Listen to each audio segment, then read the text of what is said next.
Okay, so now we are back to the types of incomes, and I'm gonna just talk about the most common ones. The first one is wages. Wages, if you receive a W-2, those are considered wages.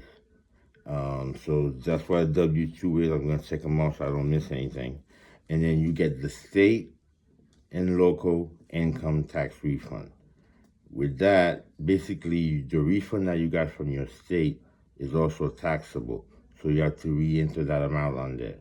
If you are an existing customer or existing client, that amount is already uploaded to the new, so you don't even have to fill that in. You can just click next. The next one is unemployment. If you receive a 1099-G, that means you receive unemployment throughout the year, and you have to report that in that section. And you have other government payments like family medical leave or workers' comp.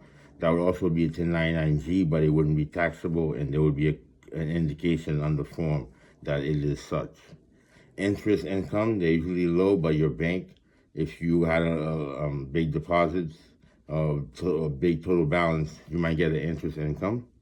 Rentals and royalties, if you own any properties that you rent, or if you rent your existing property to, or renting even rooms, you can do rentals and royalties. Schedule C, if you own your own business, you have to go in there and then be very detailed. Employee stock exchange. Usually your employer and employee will either split stocks with you, they'll match you, or at the end of the year you get to keep it out. You get to take it out. That's the section where you put that. Employee stock options. Sale of stocks and bonds, same thing. Employee, they give you the bonds and you decide to sell it. You have to report the taxes on that. The sales of crypto is very popular nowadays with Bitcoin. Estates and trusts, self-explanatory. Capital loss carryover. If you had a loss last year and you maxed at the cap, you can carry that number again this year. Retirements and rollover. Those are the same thing. Those are 1099-Rs. If you're collecting on retirement, they send you a 1099-R at the end of the year. Now, the IRA pension income. When you get to a certain age, you get IRA pension income, I believe Form 5498, and that's why you put that in there. Social Security income. You don't have to be retired, but some people get Social Security and have a job. You have to report the Social Security number because they have an amount that they're allowed to work, and if they go over that, they're gonna have to, their benefits are gonna decrease. Sale of home, if you sell your home, you're gonna get it to 99 as well, and you're gonna have to put that in your taxes.